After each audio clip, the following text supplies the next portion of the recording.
Major funding for KPBS Evening Edition has been made possible in part by Bill Howe Family of Companies, providing San Diego with plumbing, heating, air, restoration, and flood services for over 45 years. Call 1-800-BILL-HOWE or visit billhowe.com.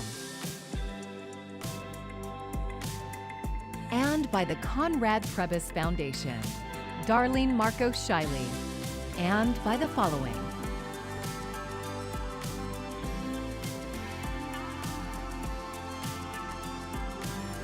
And by viewers like you. Thank you.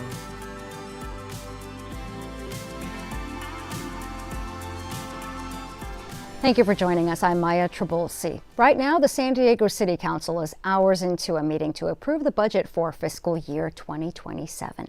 KPBS reporter John Carroll is live in the newsroom where he's been following the meeting since early this afternoon. John, what is the latest? Well, Maya, the council just finished up public comment a few moments ago. They are now into council comment, and we're expecting also to hear from San Diego Mayor Todd Gloria, along with Police Chief Scott Wall and perhaps others. But here's what's happening.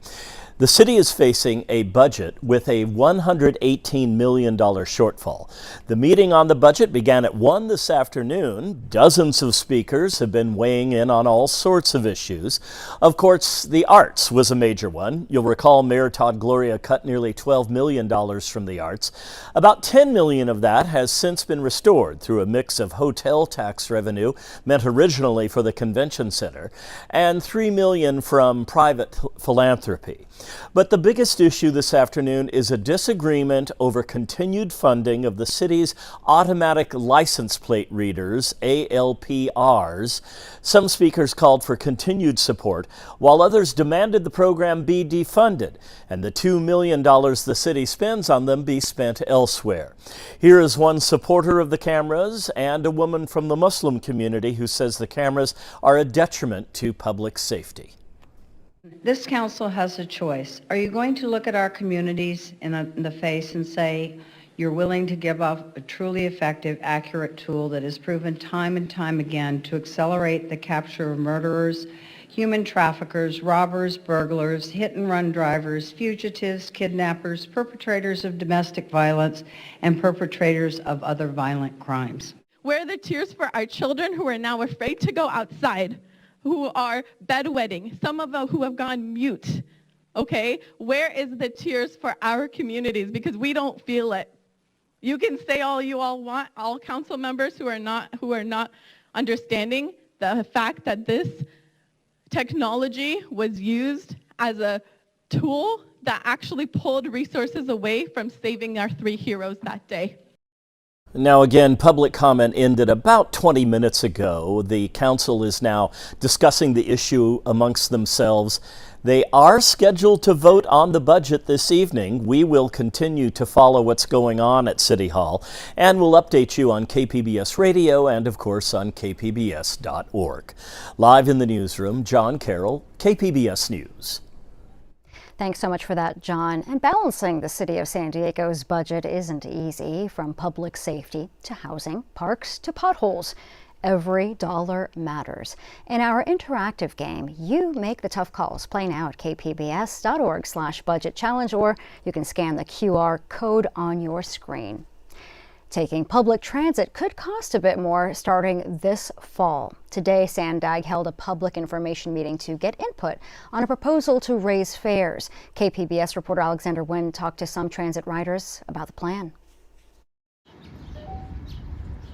Right now, to ride the bus or trolley, you only need to pay $2.50 for a one-way ticket. But come this fall, that could increase to $3. This isn't even a cup of Starbucks. Vista resident Patrick McIntosh is a monthly public transit user. He says the fare increases are reasonable. It's a good price. We're getting a much better deal than some areas. Monthly passes are $72. That's much less than in similar-sized metro areas like Portland, Dallas, and Salt Lake City. That's according to Mark Olson, the Marketing and Communications Director for the San Diego Metropolitan Transit System. They were everywhere between $85 to $126. Olson says fare prices haven't increased since 2009. But under the proposal, adult monthly passes could increase to $85 this fall and $95 in 2027. Olson says it's needed to offset rising costs. We're looking at trying to fill the gap of about $500 million over the next 4 years. Today is the last open house where people can learn about the proposed fare changes ahead of the Transportation Committee meeting Friday, where those changes will be introduced. And we want to make sure riders are well informed that this is going to happen. 16-year-old Blake Parks is one of those riders. He stopped by Sandag headquarters downtown to voice his opinion. I'm just a huge fan of public transportation, and honestly, a lot of my friends are, but many people I don't think would actually come out here to advocate for it themselves. There is another meeting this evening at San Marcos Community Center, and transit riders can voice their opinions on the proposed fare increases at sandag.org. Alexander Nguyen, KPBS News. So the marine layer is still around at times late at night into the early morning hours for the coastal areas, but we're going to be warming up and heating up pretty significantly in the inland deserts, the interior especially sizzling over the next few days. It's still a bit breezy, especially through Wednesday. So the fire danger is still present. It's not terribly high near the coast, but inland it is still moderately high for some. We'll talk about a steamy weekend coming up for some. Firefighters are mopping up any hot spots that remain after a fire burned 90 acres in Sorrento Valley. The Sorrento fire prompted evacuations and road closures when it broke out yesterday morning. They were all lifted last night. The San Diego Fire Rescue Department says more than 200 firefighters were on the scene overnight and this morning. And at last check, the fire was 60% contained. An endangered bighorn sheep was found dead at the border in the Jacumba Wilderness. The State Department of Fish and Wildlife says the ram died after becoming entangled in concertina wire. KPBS environment reporter Tammy Murga says conservationists warned federal officials if the fencing remains, more protected species will die. The bighorn sheep's curved horns and front legs were trapped in the bladed coils. Christina Aiello found the ram last week in the Jacumba Wilderness decomposing. It was pretty gruesome to see how fully wrapped up in this wire he was. Aiello is a wildlife biologist. She has been warning federal officials for months about the consequences of wire fencing in natural areas. If they have completed the razor wire fence, if they're doing construction on the border, you then have risks of that entanglement problem if they leave that razor wire up. You have risks of death or interactions with construction vehicles. This was the first death by border wire she had seen. If something so kind of mundane as walking next to the fence could lead to entrapment, I do think that the longer that fence is up, the greater the risk. State wildlife officials say border wall construction poses serious risks for protected wildlife, including bighorn sheep. CBP declined to comment. They have agreed to install small wildlife passages on the border wall, but those passages would be too small for bighorn sheep. Tammy Murga, KPBS News. About twice a day, San Diego law enforcement charged someone with resisting an officer and nothing else. It's much more likely to happen to a Black person. In part one of this two-part series, KPBS reporter Katie Hyson explores how one of these cases unfolded and the damage it left behind. On a sunny day last September, Aisha Williams set up a canopy on this sidewalk outside her father's home in Emerald Hills. She and her daughter used its shade to get homework done. Her son was sleeping in her car. Suddenly, police arrived. A peaceful day devolved into chaos. Someone had complained about the canopy. Williams put it away. Bystanders gathered and began to film. Video shows an officer with his hands on Williams. I didn't do nothing, y'all. What? Because I'm being loud? You want to arrest me for being loud? You're walking around and you're not dictating the stop. She told the police her shoulder was messed up. I don't want to take you to the ground, but I'm getting pretty close, and you're going to hit your head. Okay, I'm going to find a super... Another officer put hands on her 15-year-old daughter. Williams says she warned them her daughter has a heart problem. This next clip may be difficult to hear.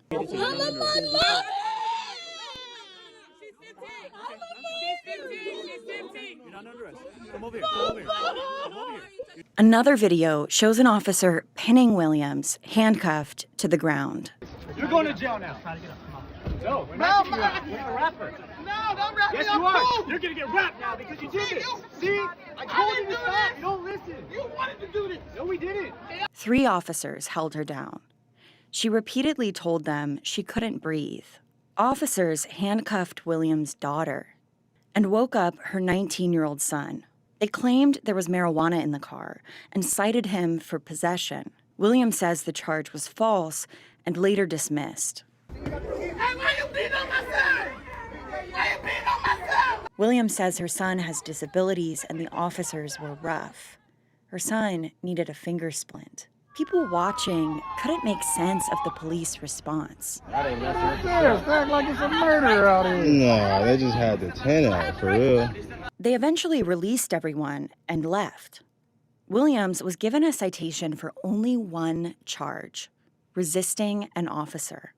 The San Diego Police Department declined to answer questions about this case. They would not provide the police report or body camera footage. KPBS does have bystander videos, a complaint filed against the police department, and copies of the citations. SDPD spokesperson Cesar Jimenez answered general questions by email. He gave 3 reasons they might charge someone with resisting and nothing else. If a bystander interferes with an officer doing their job, if someone is detained under reasonable suspicion, for example, if they match the description of a suspect and they resisted, or if someone resists during a traffic stop and the officer decides not to charge the traffic violation. Williams has her own theory. That's what he was trying to show me, that I'm in power. She thinks it's less about how a citizen acts and more about how the officer acts. Just got to be aware of the police, it's how they act. It doesn't matter if you comply and if you don't comply.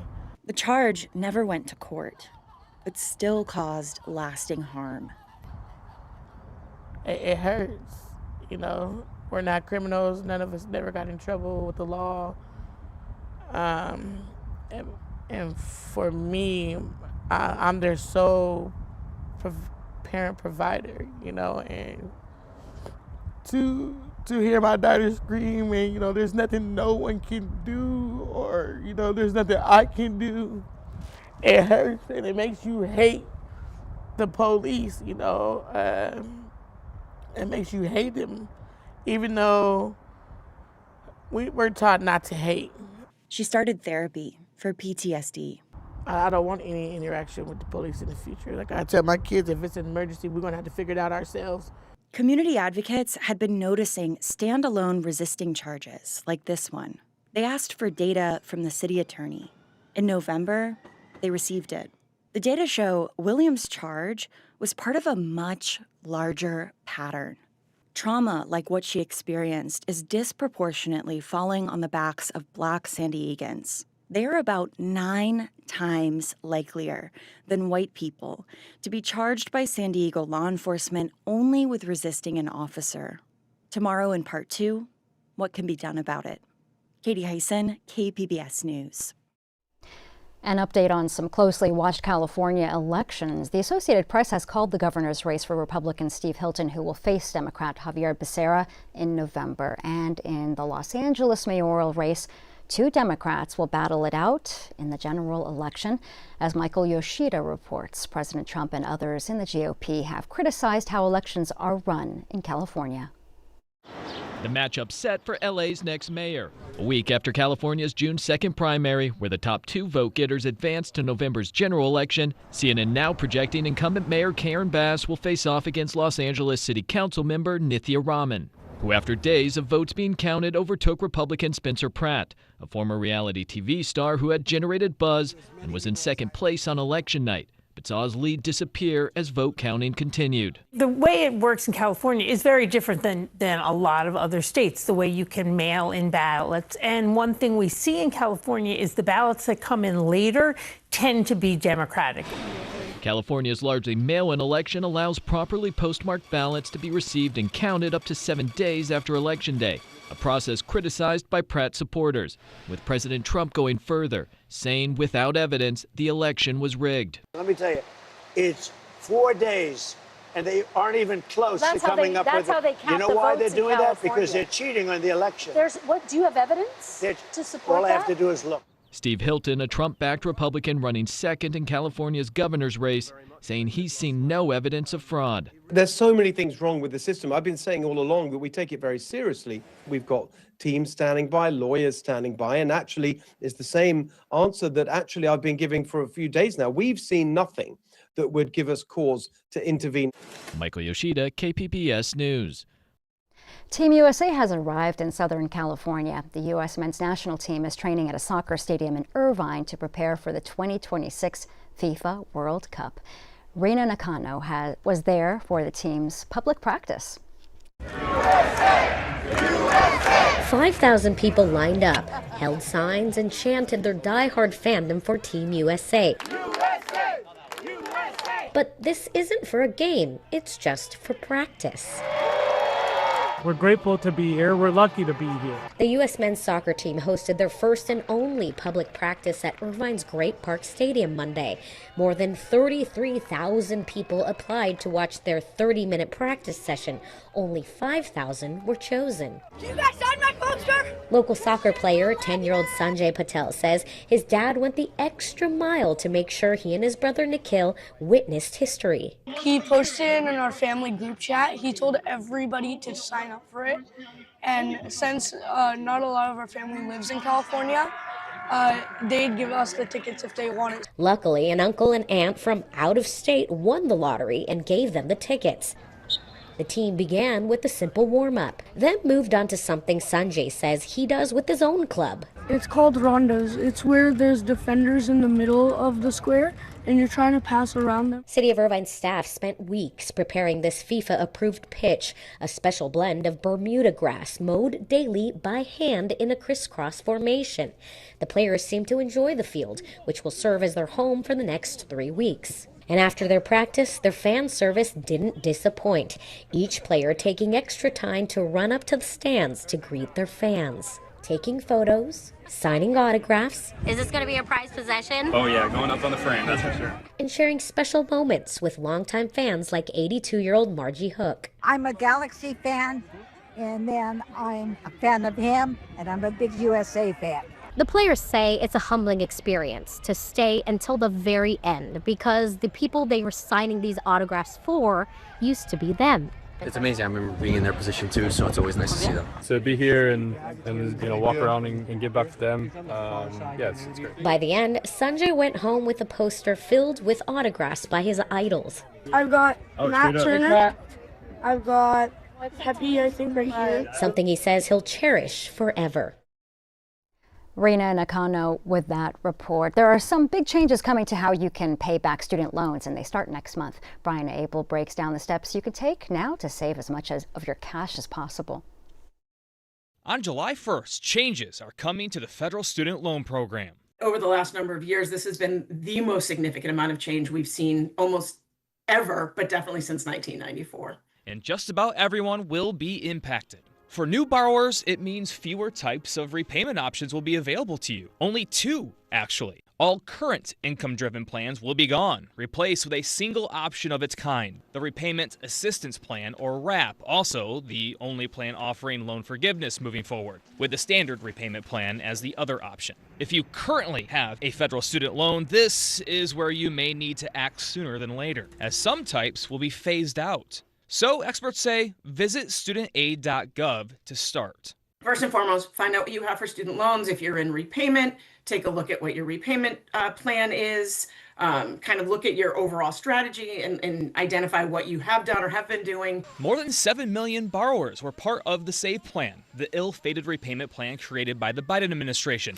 If you are one of them, the clock will soon be ticking to make a decision or be automatically placed in what's very likely a more expensive plan. If they choose not to take action, their loans will be put into what is called a standard repayment, which for most people would be 120 equal payments. Your payment amount could be significantly higher, and for most people, perhaps not attainable.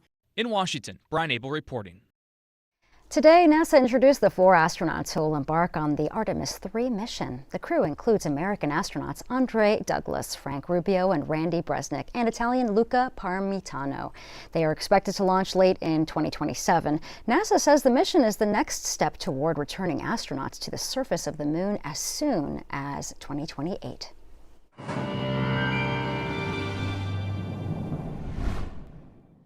Lots to talk about here in Southern California over the next few days. The heat is building, temperatures gradually rising, even a little warmer each night, but noticeably warmer in the interior as we step into the middle and latter part of the week. It will still be breezy in the mountains at midweek. And along with this little bit of wind, there is some rough surf and swimming dangers are present, so beware of that. Tonight, 64 degrees, not quite as cool as recent nights. Intermittent clouds, that's the case for the metro, and will be especially steamy inland on Wednesday. Nothing too unusual for this time of the year, but it is a hot time. 104 in Borrego Springs, for example, on Wednesday afternoon. Those morning clouds will give way to afternoon sunshine along the coast. 73 in San Diego, looking good. 84 to El Cajon, 90 in Ramona.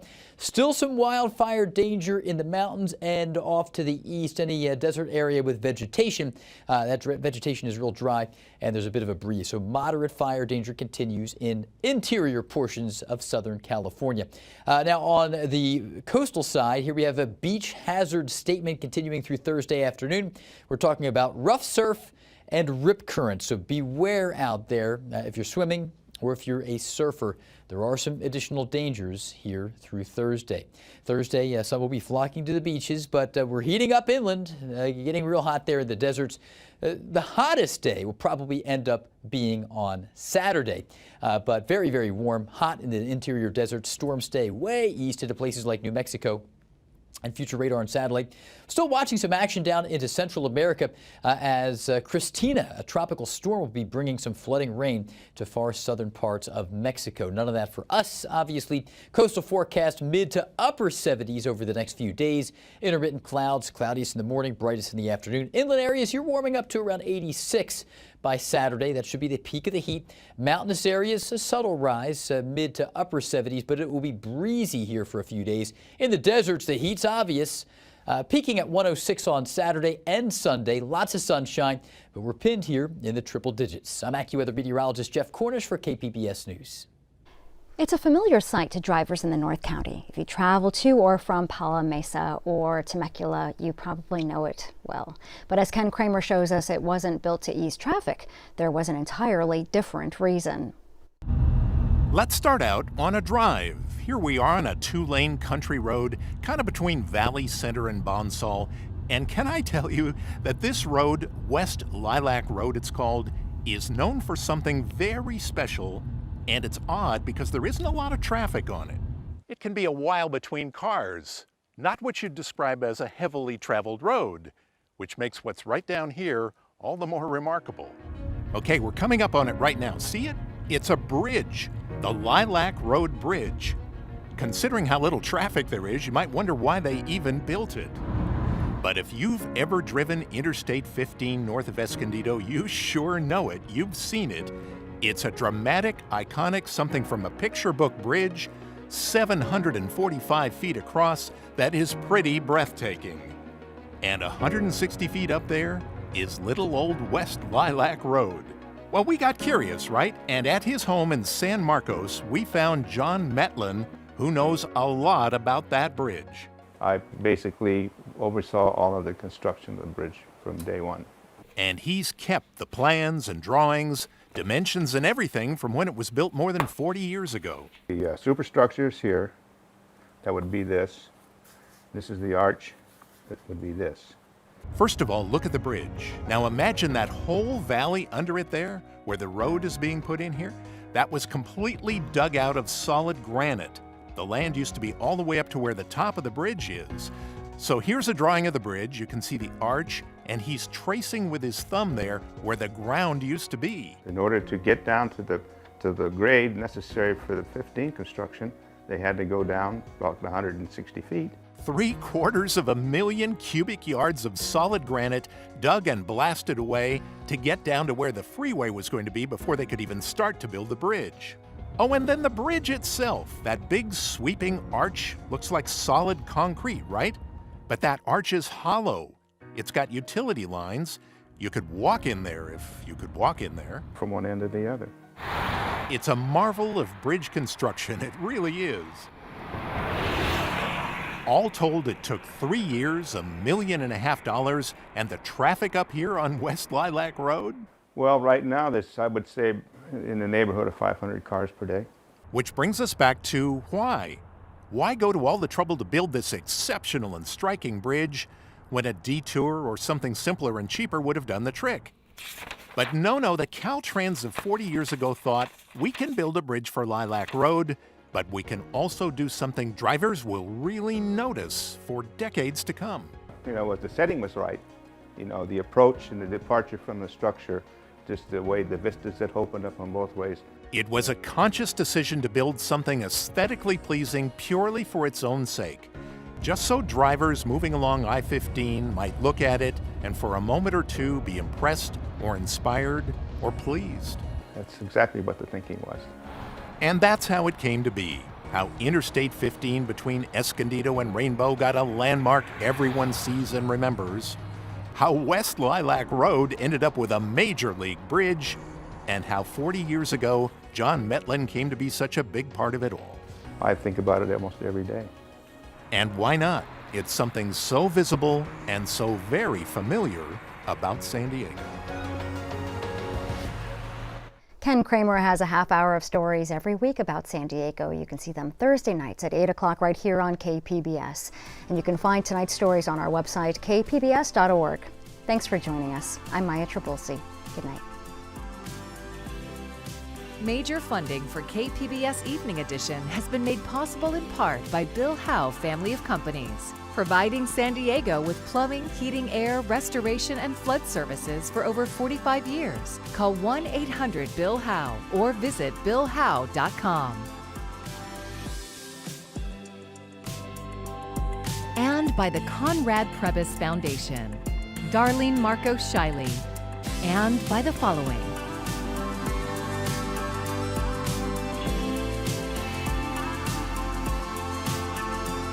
And by viewers like you. Thank you.